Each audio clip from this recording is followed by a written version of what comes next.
Welcome. This lecture is going to provide you with an overview of the topics we're going to be covering this semester and some background regarding child development. Okay, specifically, I want you to be able to name and briefly describe the domains and periods of development. I want you to be able to list and describe the main questions and basic issues in developmental psychology, and also to be able to summarize the history of developmental psychology and compare the different views from the different time periods. Okay, so to begin, let's talk about the domains of development. There's three main domains, and you'll see the way your book is broken up is in 4 units, and once we get past the first unit, units 2, 3, and 4 are each divided into chapters regarding physical, cognitive, and emotional and social development.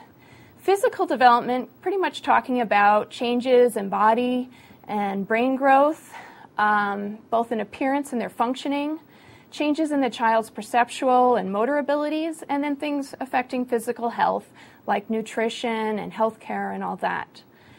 For cognitive development, it's focusing more on the mind, what's going on in terms of intellectual abilities, thought, things like the child's attention, memory, their academic skills, how they're able to solve problems, and then other fun things like imagination and creativity, and also important things like language acquisition. How do they produce and comprehend language?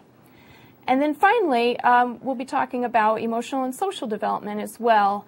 And this covers a variety of topics from attachment to self-development, how infants and children learn to communicate with others emotionally by recognizing others' emotions and recognizing their own, how they learn about people and develop interpersonal skills, friendships, and other things like moral reasoning. How do they determine what's right and wrong? How do they act in certain situations? The class is also broken up into different periods of development. So in this first unit, we'll be talking about prenatal development, which is essentially talking about development from conception to birth. In the second unit, we'll be talking about infancy and toddlerhood, and that'll be from birth to 2 years. And in the third unit, we'll be talking about early childhood, which is from 2 to 6 years. And then finally, in the last unit, we'll be discussing middle childhood, which is from 6 to 11 years. And you can just see some pictures here of some examples of what children look like during those periods of development. And pretty much if you go clockwise, you'll start at the top in prenatal development, going over to infancy and toddlerhood. And then if you go over to the left, there's a little guy in the sunglasses from early childhood, and then in middle childhood, a girl working on some schoolwork. Now, there are several questions guiding developmental psychologists and the knowledge that we have in this field. And the first question is, what changes? And just so you know, these questions are not in your book. You'll only be able to get this information from the lecture. And so for the question, what changes, the psychologist's task is to describe what changes within one or more areas of development. And to answer this question, we really need to know what abilities the newborn has at birth. So we're also really interested in is, what knowledge does the newborn have at birth? How well can it see, hear, taste? What are its social abilities? And there's a lot of controversy there, and we'll be getting into that later. The second question is, how do these changes affect other aspects of development? So I just talked about different domains of development. Well, how might a change in physical development, like walking, change something in terms of social development, like their interactions with others and being able to approach and avoid people? I like this person, I don't like this person. And then finally, how do these changes occur? So what are the mechanisms that are causing these changes? How can we describe why something has occurred? Is it due to brain maturation? Is it due to interactions with individuals in the environment? A combination of the two. And we'll be going over that in this class as well. Okay, so attempts to answer these questions has led us to several issues regarding development. And that one of the first issues is development continuous or discontinuous. And essentially, these aren't the most intuitive words to describe this. But when we're talking about continuity, think about development in terms of an incline. So the child is just improving in a certain ability, or they're showing an increase in ability, and there's just this quantitative gradual change in the child. In contrast, discontinuity is more of a qualitative change, where there's these periods of rapid transition, and you think of this more like steps. And these are followed by plateaus. And to just give you an example, Piaget proposed that children are very egocentric, meaning that they can't think about someone else's viewpoint, and then all of a sudden they are able to consider someone else's viewpoint. So there's this rapid qualitative change. But other research has shown that actually children begin to understand someone else's viewpoint very early on, and then this gradually improves.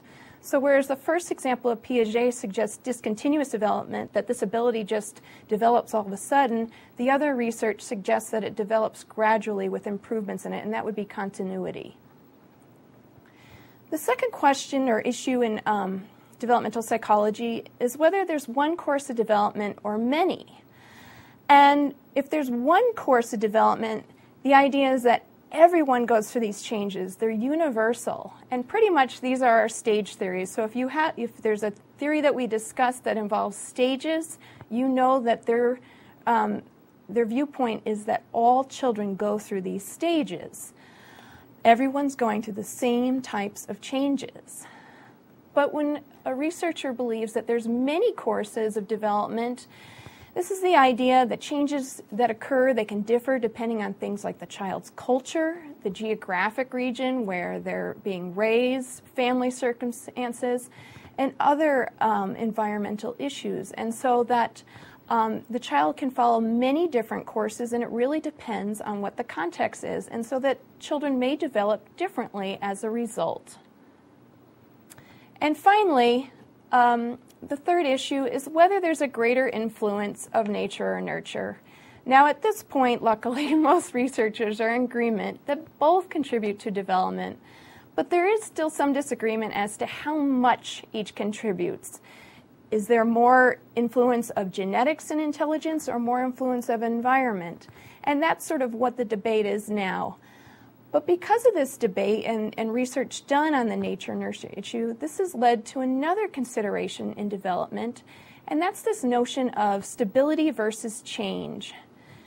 And this is sort of getting at how important are experiences when they're early in development versus experiences that occur throughout development.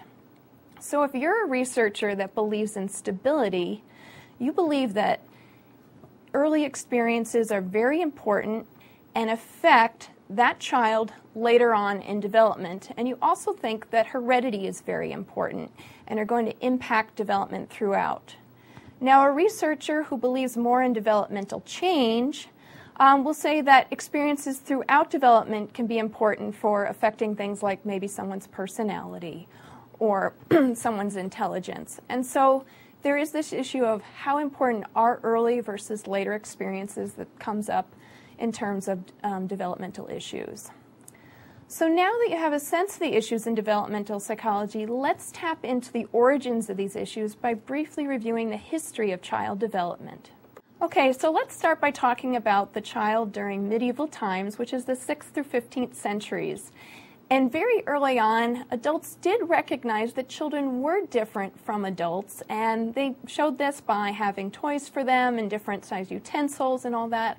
And importantly, that they recognized that children needed protection from harm, that they were different from adults in terms of abilities and skills. Then we moved into the 16th century, the Reformation, and we had the lovely Puritan belief that children were born with original sin. And essentially this is the idea that children are born evil and stubborn. And the Puritans believed that children needed harsh discipline to become good people. And so there was a lot of physical punishment, which we know today is not a very good way of being. And so luckily, during the Enlightenment, the 17th century, John Locke came out with the idea that no, it's important to reward children with praise and approval and avoid physical punishments. But John Locke is perhaps best known for his idea of tabula rasa, or also known as the blank slate. And the idea is that children are born as a blank slate and we can mold them into anything based on environmental factors, so a real strong nurture approach here. Now, in contrast, during the Enlightenment in the 18th century, Jean-Jacques Rousseau talked about children as noble savages. That is, that they were born with a sense of right and wrong, so that there was something there at birth, and that development occurs through this innate, orderly genetic plan, so that it unfolds just through a maturational process, and didn't talk much about how the environment affected that process, a much stronger focus on genetics or nature. Now, these were all philosophers, and it wasn't until the mid-19th century when Darwin came up with his ideas of natural selection and survival of the fittest, and essentially the notion that organisms that can adapt to their environment are going to survive, reproduce, and pass on their genes, and looked at the evolution of species as a result. And other researchers got really interested in whether development of the human species paralleled child development. And this prompted other researchers to make the first careful observations of children. So this really started empirical looking at children and their development. And so even though Darwin technically didn't research children, his ideas prompted the research. Then we get into the early 1900s where G. Stanley Hall and Arnold Gesell did some research pretty much studying norms of children. And they took many different measures of behavior on a large number of children, and everything from things like language development to how they were in peer relationships to their motor skills. And they computed age-related averages. So what are children most likely able to do at the age of 2 compared to the age of 4, for example? And these two took an approach very similar to Jean-Jacques Rousseau, and that development's a genetically determined process, that it just naturally unfolds. And then finally, we get into the mental testing movement with Alfred Binet. And Alfred Binet defined intelligence and decided to develop a way to measure intelligence abilities. And he was really interested in things like, does it matter if someone's male or female? Does it matter if someone's a firstborn or later-born child? Does it matter if they have siblings or not? Does it matter what race they are or social class they are? And because of his work, this really engaged an interest in studying individual differences in abilities. So whereas Hall and Gesell were looking at sort of the norms in children, Binet's work brought out this interest in individual differences. And so developmental psychologists are interested in both. And that wraps up the first part of our Chapter 1 lecture. And join me next time. We'll be talking more about theories in developmental psychology. Thank you.